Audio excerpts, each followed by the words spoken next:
A metade do século XI, os anos 1050 e 1060 são, do ponto de vista da história mundial, um momento de mudança brusca.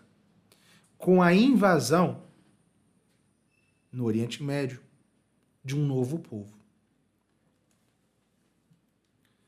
Este mapa vocês podem ver.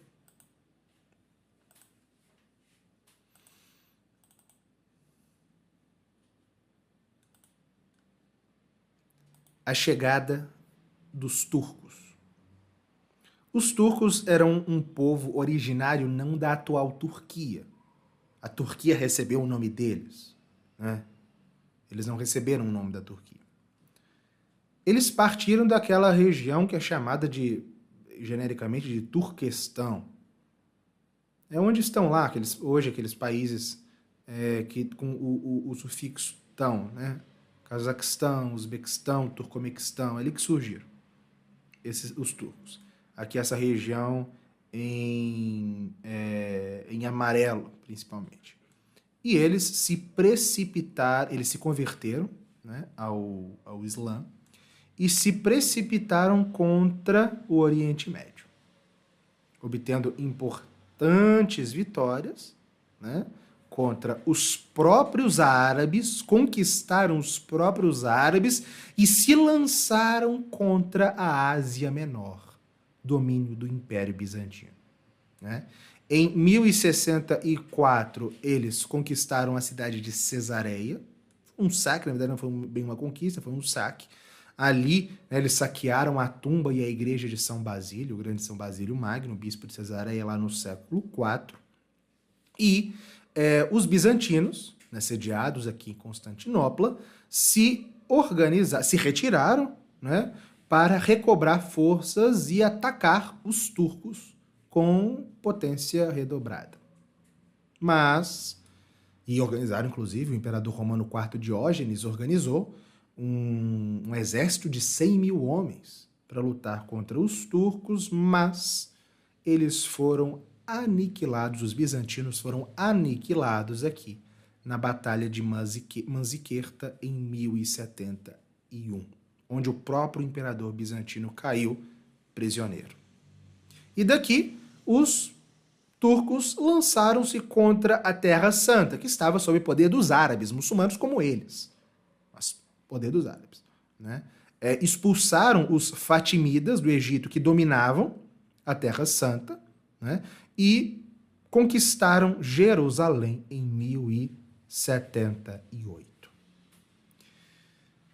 Governando todo esse vasto território que se estendia, né, desde o Turquestão até a Terra Santa. E não pararam, né? Eles não apenas tornaram difíceis e perigosas, né, as peregrinações aos cristãos, mas também saquearam e conquistaram algumas das igrejas mais célebres da antiguidade, né? Por exemplo, um após outra foram sucumbindo à invasão muçulmana.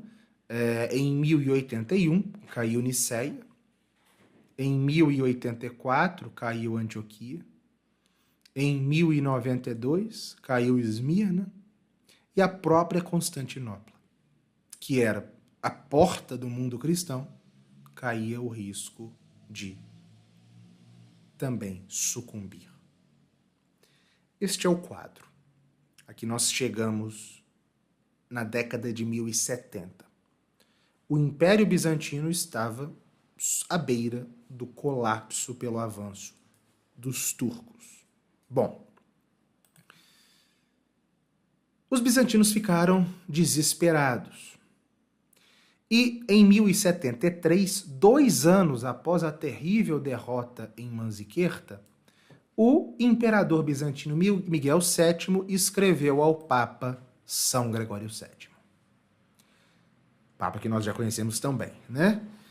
Implorando a São Gregório VII o seu auxílio e prometendo submeter a Igreja Bizantina ao primado romano, lembrando que A igreja bizantina já estava em cisma em relação à igreja romana há 20 anos.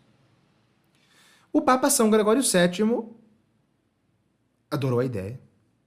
Ele pôs-se a conversar com os príncipes do Ocidente, dizendo da necessidade de organizar uma expedição, e em uma carta que ele endereçou em dezembro de 1074 ao rei Henrique IV da Alemanha, com o qual no futuro tanto brigaria, ele diz que havia já a seu dispor um exército de 50 mil homens para lutar contra os turcos no Oriente. E que ele preferia mesmo reconquerir, são palavras dele, o Papa dizia que preferia libertar, na verdade, os locais santos a governar o universo inteiro. Só que ele não pôde colocar em prática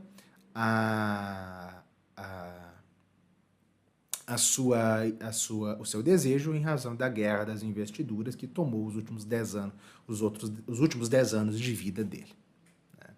Na verdade, não caberia a Gregório VII, mas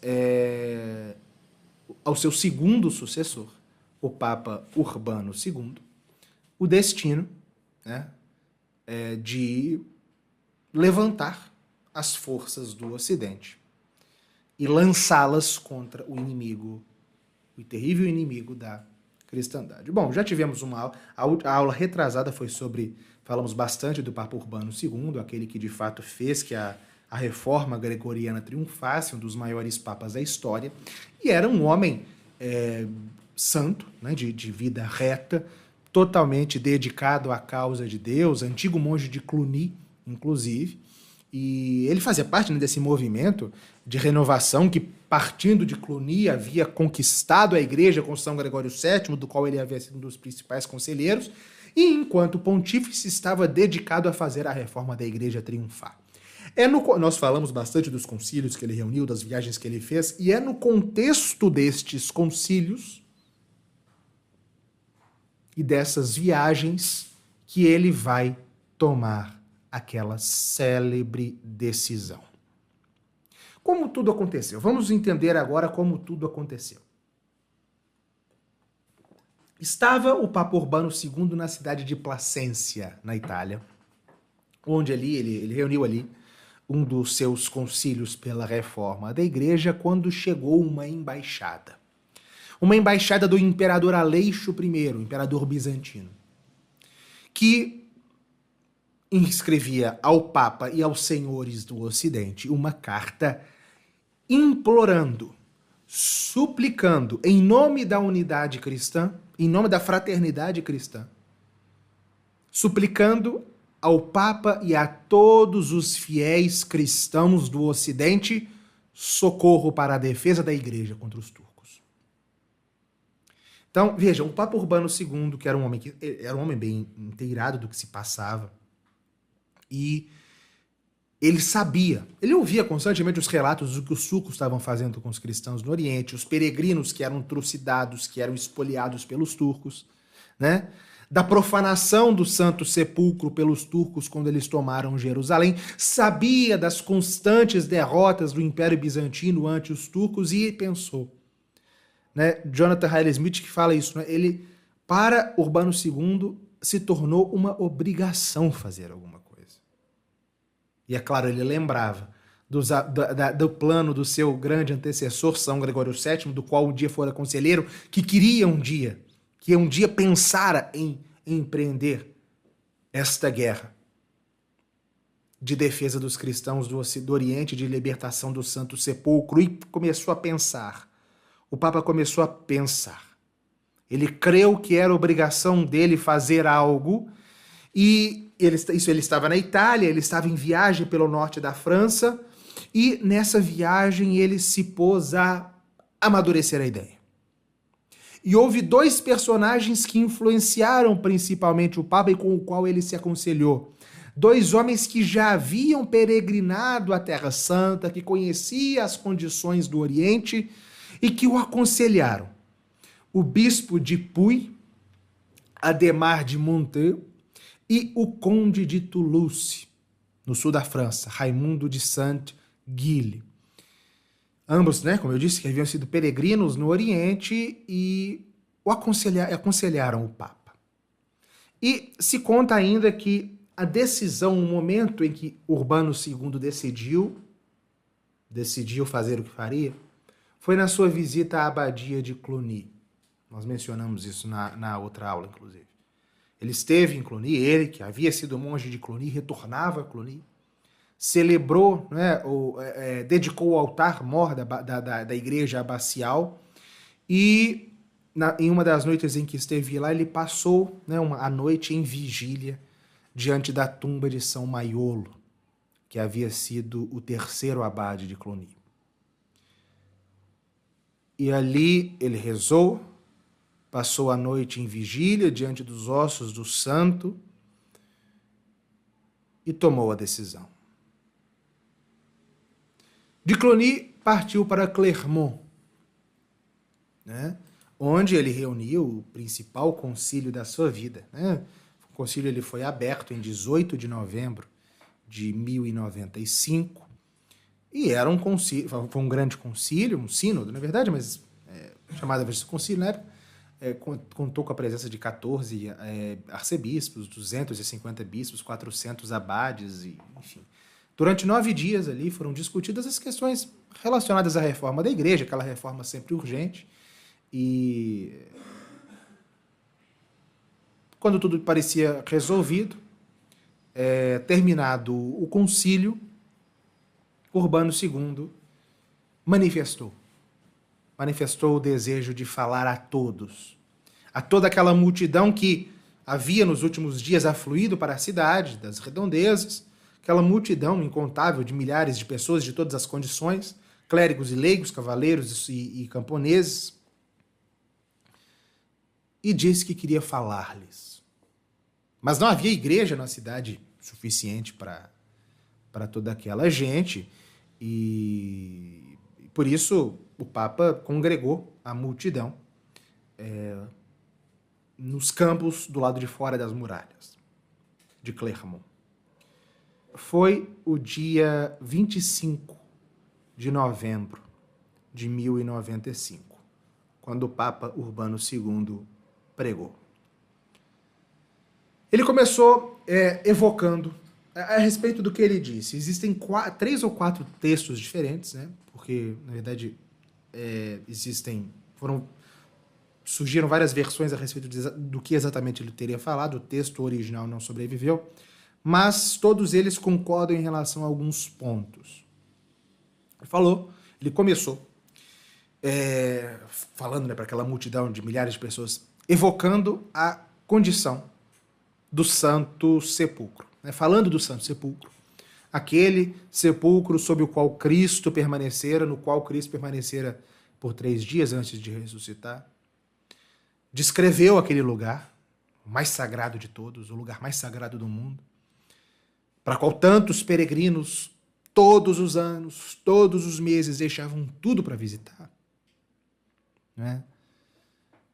E aquele sepulcro, aquele local, estava nas mãos dos infiéis. Falou da triste situação em que se encontrava Jerusalém, da situação dos peregrinos que eram trucidados pelos muçulmanos ao longo do caminho. Falou da situação dos cristãos na Terra Santa, sob opressão turca. Falou dos ataques que os turcos estavam infligindo ao Império Cristão do Oriente, ao Império Bizantino. E exortou com palavras ardentes que impressionaram que os católicos do Ocidente parassem de brigar entre si, colocassem fim às suas querelas fratricidas, às suas guerras entre irmãos, e canalizassem o seu ímpeto guerreiro para libertar Jerusalém e libertar os cristãos do Oriente do jugo turco. Ele dizia que morrer em um empreendimento deste equivaleria a morrer pelo próprio Deus. Nobre raça dos francos, nação eleita de Deus, Homens eleitos e abençoados, uni as vossas forças, tomai o caminho do santo sepulcro, certos da glória imperecível que vos espera no reino de Deus. Que cada um renuncie a si mesmo e tome a cruz. O entusiasmo foi indescritível. O entusiasmo se apoderou de todos. E como que num ímpeto, inspirado pelo Espírito Santo, todos começaram a gritar: Deus vult, Deus o quer, Deus o quer, Deus quer. Esse grito ressoou de boca a boca, né? Foram inumeráveis os que naquele momento fizeram o voto de partir para a Palestina, e quando Urbano II ouviu a multidão aclamando Deus vult, ele disse: essas palavras tão unânimes como inspiradas por Deus serão vosso grito de guerra e vosso sinal na batalha. Se você deseja conhecer a Idade Média a sério, sabendo distinguir as lendas da história, participe do curso Lendas Negras Medievais. Inscreva-se pelo link na descrição ou na tela final para receber o acesso completo ao curso, incluindo o material de apoio escrito. Até breve.